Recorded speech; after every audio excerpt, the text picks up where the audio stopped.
La Veeduría Internacional para la Reestructuración de la Administración de Justicia ha presentado su primer informe y nada dice sobre el proceso de selección de los jueces de la Corte Nacional que fueron elegidos hace 4 meses por el Consejo de la Judicatura de Transición. Está con nosotros el ingeniero David Rosero, consejero nacional de Participación Ciudadana y Control Social, para examinar esta omisión a la luz del convenio interinstitucional entre el Consejo de Participación Ciudadana y el Ministerio de Justicia y Derechos Humanos para la conformación de una veeduría internacional que haga seguimiento al proceso de reforma a la justicia ecuatoriana, que se suscribió el 20 de octubre del 2011, hace 7 meses. Ingeniero Rosero, buenos días. Bienvenido a Contacto Directo. Muy buenos días, estimados ciudadanos y ciudadanas. Justamente se han derivado algunos inconvenientes en torno a la aplicación misma de este convenio. Ingeniero, sobre eso le quería preguntar de entrada. ¿El Consejo de la Judicatura conoció este convenio antes de que lo firmen la presidenta del Consejo, señora Marcela Miranda, y la ministra de Justicia, Johanna Pesantes? Así es, justamente en octubre se firmó este convenio y en noviembre ingresó a trabajar ya la veeduría, pero hay que recalcar que por falta de apoyo institucional de materia económica por parte del Ministerio de Justicia, recién en el mes de marzo de este año, luego de varios meses, se presenta un informe parcial. Esto debido a graves falencias en cuanto al apoyo institucional, precisamente porque algunos consejeros habíamos manifestado que no se puede hacer una veeduría dependiente del Poder Ejecutivo. Ahora, según la Constitución, el control social, en este caso las veedurías, corresponde organizarlas al Consejo de Participación y según la cláusula segunda del convenio, esta responsabilidad se decide compartirla con el Ministerio de Justicia y Derechos Humanos, que no representa a la ciudadanía sino al gobierno. Y el presidente Correa ofreció una veeduría internacional para lo siguiente. Veamos.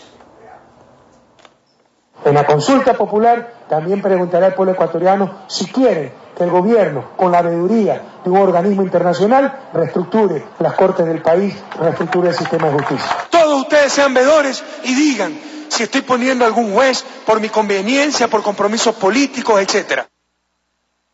Ese control se lo puede cumplir si, según la cláusula cuarta del convenio, el plan de trabajo de la veeduría lo define el Ministerio de Justicia conjuntamente con el Consejo de Participación. Ese es el punto. Mire, aquí lo que hay es una injerencia por parte del Ejecutivo en determinar qué entiende él por control social.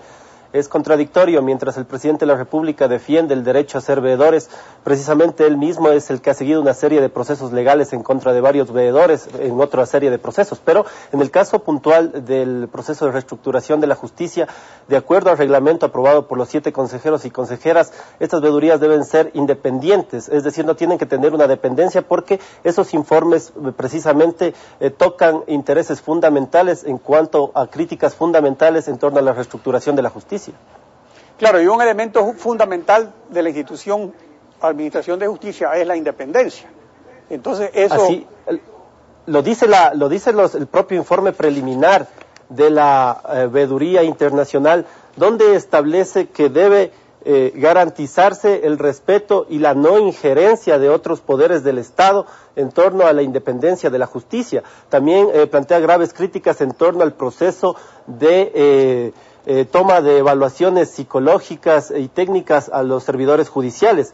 Actualmente muchos cientos de servidores judiciales han sido sacados de la función judicial, muchos de ellos de forma bastante poco transparente en torno a este proceso.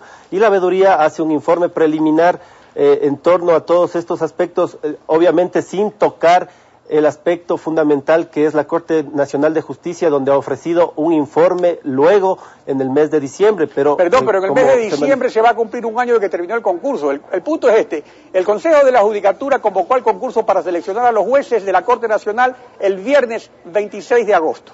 El convenio para la veeduría se suscribió el 20 de octubre, o sea, 3 meses antes de que concluya el concurso. O sea que hubo tiempo de sobra para la veeduría. Entonces, ¿qué pasó con esta omisión? Es que el plan de trabajo no incluyó la elección de la Corte. ¿Qué fue lo que pasó realmente? Esto es un asunto cualquiera. Se incluía la elección de la Corte, se incluía todos los aspectos en torno. Así es. pero lamentablemente no tuvo apoyo institucional desde el propio Ministerio de Justicia, que no transfirió todos los recursos al Consejo de Participación en esta veeduría. Pero sobre todo es importante recalcar al país que si no se hubiese roto la Constitución, a mi juicio, al echar abajo el concurso que le correspondía realizar al Consejo de Participación Ciudadana, hoy tendríamos Consejo de la Judicatura definitivo y también Corte Nacional de Justicia totalmente estructurada. Lo que evidencia el informe de la veeduría parcial es que en efecto existe una falta de independencia de la función judicial, y esto se determina en una serie de casos polémicos que han surgido a la luz pública. Ahora, pero aquí el asunto es, volviendo al convenio, porque es importante examinar cómo de eso se deja constancia, es que hay otro detalle. Según la cláusula sexta del convenio, los $555,000 que cuesta la veeduría los pone el Ministerio de Justicia y Derechos Humanos. Buena parte de ese dinero se va en el equipo de apoyo técnico para los veedores que trabajan a distancia o control remoto desde el exterior. Entonces, el informe de la veeduría señala en su párrafo 17.2, por su lado, que la veeduría fue establecida, dice, por decisión del presidente de la República. Entonces, sumando esto, ¿cree usted que esta veeduría se enmarca en los estándares de independencia que debe caracterizarla no solo internacionalmente, sino de acuerdo a lo que establece la ley ecuatoriana y la Constitución y los parámetros de acción del Consejo de Transparencia y Control Social? No se enmarca dentro del reglamento aprobado por los 7 consejeros, donde una función fundamental de las veedurías es la independencia y sobre todo el no cobro de ningún tipo de remuneraciones. Esto no pasa con las 290 veedurías que ha acreditado el Consejo, incluida la del señor Pablo Chambers, donde no solo no existe una remuneración, sino que existe una independencia para que ellos puedan hacer sus informes. Pero lo que pasa es que aquí está existiendo una concepción de participación autoritaria vertical versus una participación que defendemos varios consejeros conjuntamente con la consejera Rivera, de carácter democrático, donde se respete el derecho a las diferencias y sobre todo los informes que son observaciones que hacen los veedores y que tienen que investigar las autoridades. Es por eso que esta suerte de persecución que se da a ciertas veedurías realmente rompe con los principios constitucionales de participación social. Ahora, cuando nos referimos a independencia, no debe ser necesariamente que le den instrucciones a los veedores, pues Garzón pone en su informe que no lo hace, ahora lo pone por escrito, sino también a la forma como se condiciona su trabajo. Al respecto, el informe de la veeduría deja constancia en el párrafo 17.3.1b que la veeduría desarrolla su trabajo en forma coordinada con el equipo técnico, dice recién desde el mes de marzo, o sea 5 meses después de que se firmó el convenio, por trámites burocráticos, añade el propio informe. Aunque el coordinador Baltasar Garzón inició sus actividades a fines de enero, cuando ya estaba posesionada la Corte Nacional. Ingeniero, aquí el asunto está muy claro. Para usted, ¿esto qué es? ¿Un pretexto o un plan perfecto? ¿O realmente ya los veedores debieron haberse abstenido de asumir un encargo que estaba viciado desde el inicio? Eso es lo que señalamos conjuntamente con la consejera Andrea Rivera, por eso nosotros no estuvimos de acuerdo en esta creación de la veeduría internacional, no por la falta de probidad de quienes integran, más bien porque no existía el apoyo institucional y sobre todo no se garantizaba la independencia. Eso está recogido en un informe de rendición de cuentas que nosotros lo damos a conocer al país, lo que determina que el proceso de elección de la Corte Nacional de Justicia es totalmente deslegitimado porque no existió un acompañamiento de una veeduría internacional y los veedores nacionales prácticamente también no han cumplido un papel en cuanto a la vigilancia y observación de este proceso y se los ha dejado de lado en ese sentido.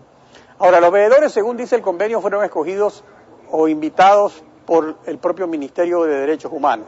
Si ellos se dan cuenta después de unos meses que no les están dando facilidades para no hacer una veeduría sobre el aspecto principal, que es la Corte Nacional, lo lógico es que se hubieran abstenido. O sea, un profesional que se respeta y que tiene prestigio, ¿cómo puede prestarse para una situación de esta naturaleza? Para poner en un informe que no pudo hacer la veeduría porque no le dieron facilidades y que va a presentar el informe un año después de que se eligió la Corte.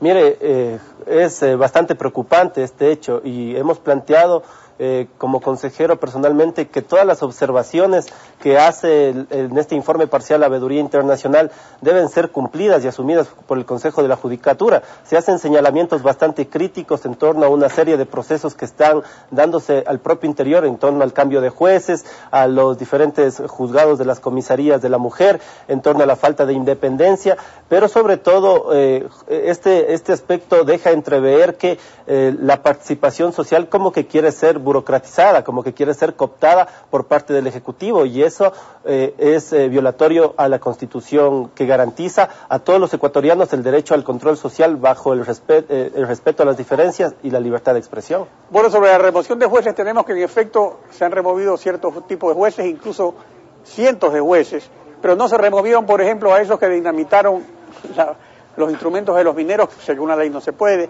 ni tampoco al que destituyó al presidente del Consejo de la Judicatura, y ahora resulta que esos son los que liberan a los delincuentes, según lo dice el propio presidente de la República, y eso finalmente fue lo que causó el referéndum y la consulta popular. O sea, esto es una situación realmente increíble. A un año de la consulta popular, donde se ofreció meter mano a la justicia y cambiar las estructuras en cuanto a la función judicial, yo podría decir que a lo largo de este tiempo más bien lo que se ha hecho es engañar a la ciudadanía, porque no se ha avanzado en ese proceso de independencia de la justicia. Si antes se criticaba que esto existía una suerte de repartición en diferentes fuerzas de los diferentes partidos, hoy podemos decir que la función judicial en una gran parte supone una injerencia total a un solo pensamiento vertical y autoritario, lo que deja de lado toda la independencia, que incluso la propia veeduría creada por el propio presidente de la República lo señala en su informe en torno a que debe garantizarse la independencia de la función judicial. Bueno, pero así como están las cosas, entonces ya no hay nada que hacer, hay que resignarse. Supuestamente la Asamblea, según la Constitución, puede y debe fiscalizar al Consejo de la Judicatura y al Consejo de Participación Ciudadana, pero claro, eso no les corresponde a ustedes, pero tal como están las cosas, al menos en el Consejo de Participación, no ha pasado nada. Mire, nosotros vamos a entrar a un proceso de realizar el reglamento para el nuevo Consejo de la Judicatura definitivo, pero de acuerdo a lo que aprobó una mayoría en la consulta popular, esta nueva Judicatura vendrá por ternas de diferentes instituciones, del Ejecutivo, del Legislativo, de la Fiscalía, de la Corte Nacional de Justicia y también de la Defensoría Pública. Lo que preocupa es que la Judicatura definitiva de cierta medida también podría estar integrada por miembros que responden a un solo pensamiento, y eso para la independencia de la función judicial y para la administración de justicia es bastante riesgoso y preocupante desde el punto de vista en que se genera una dependencia a un solo poder en el Estado y sobre todo el control de diferentes instituciones por parte del Ejecutivo. Ingeniero Rosero, gracias por su participación en Contacto Directo.